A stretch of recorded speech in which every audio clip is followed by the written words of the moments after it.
Hajar, tu nous emmènes où comme ça?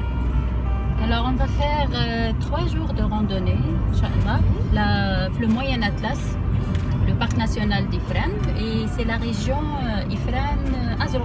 Trop cool! À 89 km au sud de Fès se trouve le parc national d'Ifrane.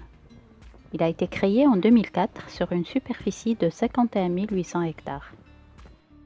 Il se distingue par ses valeurs biologiques et écologiques, sa richesse forestière et la beauté exceptionnelle de ses paysages.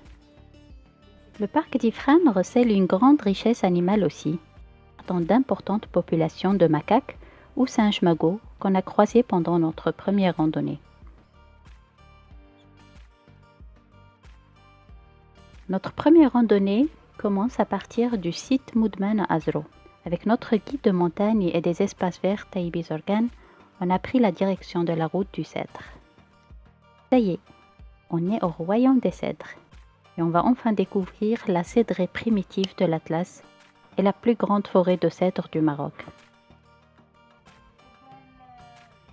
À 1650 mètres d'altitude, on a pris du plaisir à contempler la vue panoramique époustouflante sur le parc et la ville d'Azro.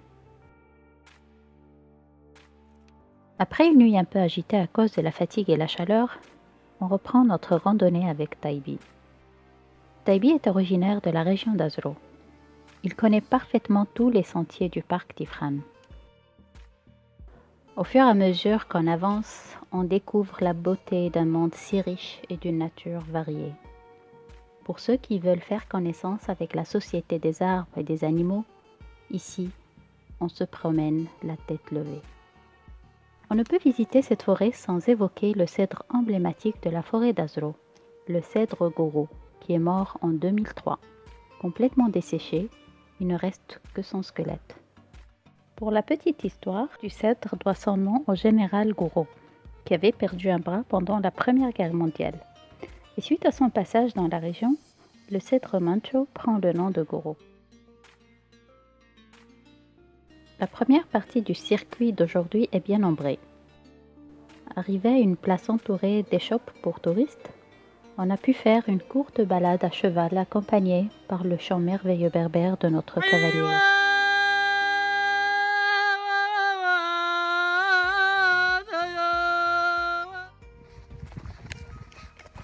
On reprend notre marche sur un nouveau sentier. Un grand changement de paysage et d'ambiance. En traversant les grands espaces de la surnommée Vallée Heureuse, on arrive au site Sidi Rachid.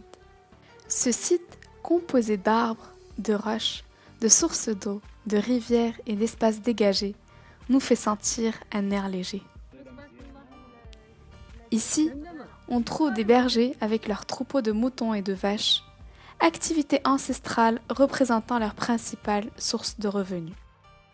Sans oublier que le site est riche en arbres fruitiers et en plantes sauvages médicinales. Après une pause bien ressourçante dans ce magnifique espace naturel, on se dirige vers là où on passera notre deuxième nuit. Taïbi, notre guide, a déjà installé notre tente, à l'abri sous un arbre et à côté d'une source d'eau. On se sent seul au monde, mais en sécurité quand même. On a toute la nature pour nous. Un délicieux tagine nous attend aussi pour le dîner. Tagine, des légumes, ça donne envie. On profite de la sérénité qui se dégage des lieux pour méditer, discuter, lire et tout simplement savourer le moment. On s'y sent tellement bien qu'on n'a pas envie d'aller nous coucher malgré la fatigue de la journée. Une super expérience. Et là, je suis très contente d'être là pour dormir dans la tente et de passer la nuit à la belle étoile.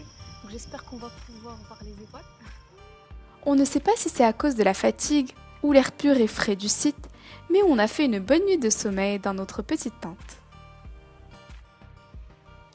Au réveil, après une séance de yoga et un bon petit déjeuner, on se rend dans l'incontournable station de pisciculture de Raslima.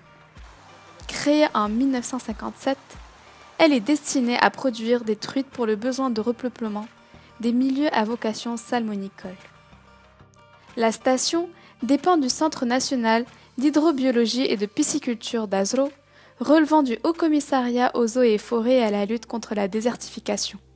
C'est un centre de référence en matière de production de truites qui a également contribué activement à la promotion de la pêche de loisirs. On attaque ensuite notre dernière randonnée dans la vallée. 2 heures de marche à travers les champs et les fermes nous mènent au village de Taïbi, où s'achèvera notre périple dans le Moyen Atlas. Sur le chemin, en guise de récompense, on s'arrête pour déguster une spécialité locale, le fromage de chèvre bio. Les fermières se font un plaisir à nous expliquer le processus de fabrication et à nous faire goûter les différents types de fromage. Un vrai délice. C'est sur cette agréable note gustative que prendra fin notre escapade en immersion totale avec la nature dans le parc national d'Ifrane.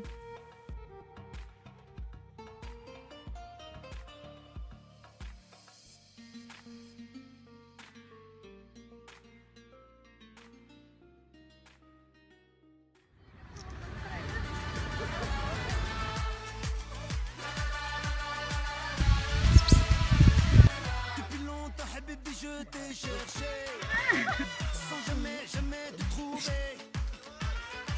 Ça y est, ce soir, on va se marier. Oh là, je peux pas te lâcher, la la la la la la la. Ouais, choukran.